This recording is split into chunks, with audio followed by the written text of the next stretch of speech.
Terima kasih, selamat sore pada Ibu Penny dan teman-teman, Pak Ari dan Mbak Zul. Apa kabar semua? Jadi ini menghebohkan sekali dengan adanya ivermectin.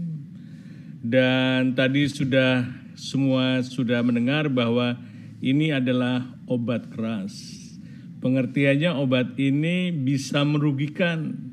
Harapannya bisa memberikan manfaat, tetapi juga bisa merugikan kalau pemakaiannya tidak sesuai dengan aturan yang sesuai, dengan indikasi yang sesuai, dan dosis yang sesuai, dan berapa lama diberikan. Jadi yang tahu adalah seharusnya nakes. Tidak semua nakes juga akhirnya juga tahu sebenarnya. Jadi nakes yang kompeten, yang memahami bagaimana obat ini, ngerti farmakologinya, ngerti bagaimana ininya. Dan yang membuat saya agak kecewa sekali adalah ketika obat ini seperti permen. Jadi dibagi-bagi oleh sekelompok orang, ya kan, bahkan menurut saya oleh pejabat publik yang seharusnya ngerti itu tidak etis dan bukan kewenangannya membagi-bagikan obat kepada masyarakat. Bahwa ini obat berbahaya dan kelihatannya usaha itu masih terus akan dilanjutkan.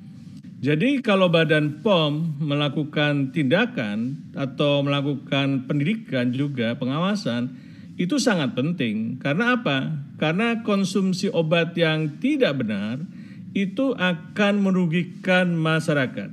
Janganlah menganggap obat itu obat yang betul-betul 100% aman.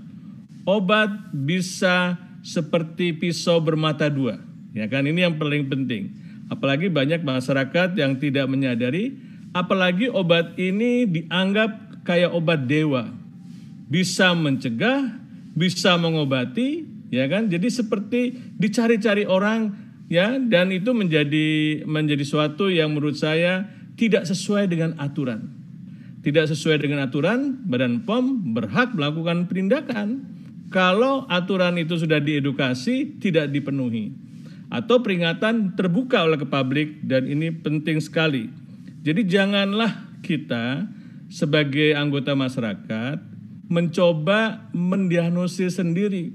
Bahkan seringkali hasil pemeriksaan PCR CT-nya dipelajari, oh saya CT-nya sudah di atas 30 saya sudah sembuh gitu. atau di bawah 30 dan sebagainya. Ini semuanya ingin mengobati atau mendiagnosis sendiri. Kemudian yang paling menyedihkan adalah self-medicating atau self-treatment, cari obat. Dan di Indonesia ini nggak tahu gimana jalurnya, bisa saja mendapatkan obat. Bahkan nakes ada yang menurut saya juga harus dilaporkan oleh ke ID atau Kementerian Kesehatan menjual obat, membagikan obat, dan kemudian terus menarik bayaran ya. Jadi bukan hanya konsultan fee, tetapi juga menarik. Ya, ini menurut saya tidak benar. Bahkan saya menemukan dikemas dalam satu paket. Satu paket ada vitamin, paket untuk OTG, untuk yang melakukan isolasi mandiri, ya, dengan kotak tertentu, dan ada obat ivermectin. Selamat, semoga cepat sembuh. Ini sudah merupakan komersialisasi daripada ketidaktahuan dan semua terbeli, semuanya percaya, dari pejabat, dari masyarakat, dari selebriti, melakukan hal-hal yang menurut saya tidak mengedukasi masyarakat, bahkan mempromosikan sesuatu yang belum tentu benar. Dan ini mohonlah jangan kepada siapapun ya yang mempunyai banyak pengaruh, ya kan. Kita harus menjadi edukator masyarakat. Janganlah kemudian kita mendidik dengan obat ini kita akan sembuh, dengan obat ini.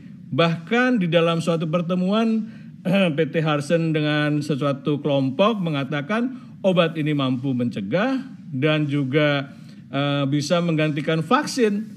Wah, ini sesuatu yang menurut saya sudah melampaui batas, bahwa belum ada evidence. Sudah demikian klaimnya. Jadi janganlah percaya dengan klaim-klaim obat yang belum tentu benar.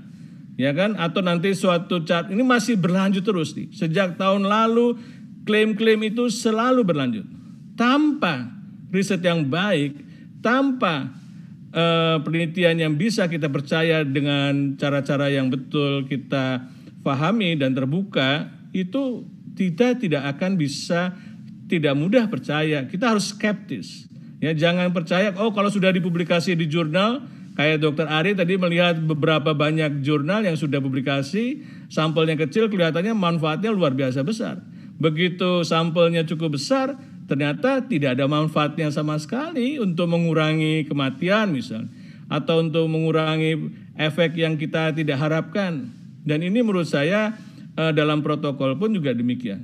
Dan kalau ini mau dipakai selain pada WHO menyarankan obat ini dipakai untuk rangkaian uji klinis. Dan ini dilakukan di Inggris. Jadi kalau ada isolasi mandiri atau orang yang tidak ikut dalam uji klinis bisa mendaftar harus mendaftar.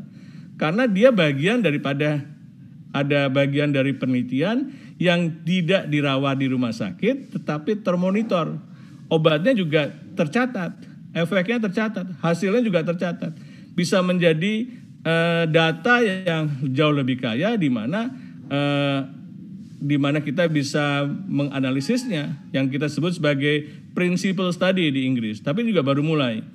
Ini menurut saya tidak bisa kita kemudian, menurut saya sebaiknya Badan POM tidak memperluas akses ini di luar uji klinik. Semuanya harus terdaftar dulu karena belum ada evidence yang menyatakan bahwa bisa atau kita klaim secara saintifik bisa sebagai terapi COVID-19. Ini yang menurut saya kita semua menjaga dulu, ya kan? Kalau tidak, yang terjadi adalah seperti sekarang, ya kan? Dan menurut saya jadi obat itu jadi susah didapat karena semua ingin beli. Semuanya bukan ingin beli, nyetok gitu. Jadi mereka malah menjual lagi. Dan ini suatu penjualan obat yang tidak baik, dan ini seperti menjual narkoba ini. Sama bahayanya. Jadi harus dicegah distribusi yang di luar ketentuan yang ada. Kita jangan kasih kesempatan sedikit pun untuk melakukan membuka, karena masyarakat kita tuh mudah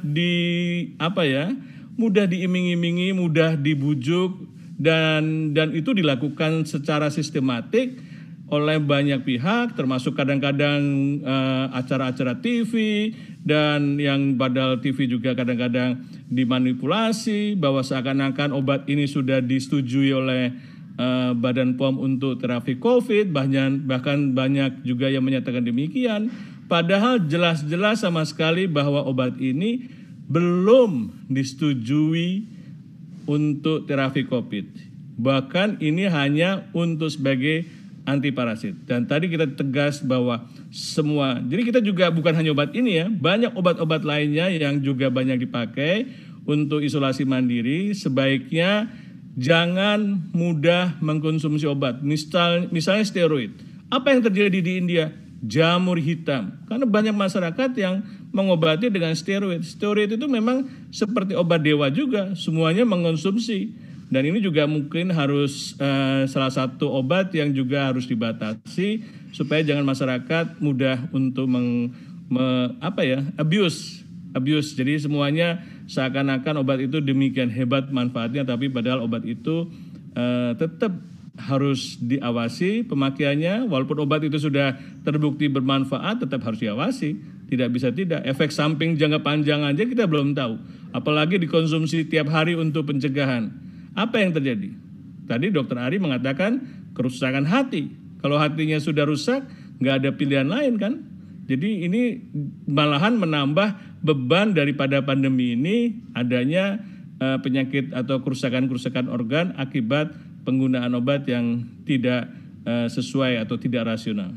Demikian menurut saya. Jadi jangan mudah terbuai oleh rayuan, baik oleh itu pejabat sekalipun, ya kan, bahwa apalagi yang bukan wewenangnya melakukan promosi-promosi yang menurut saya tidak sesuai dengan etika sebagai seorang pejabat yang seharusnya mengedukasi publik. Terima kasih Bu Penny dan terima kasih teman-teman.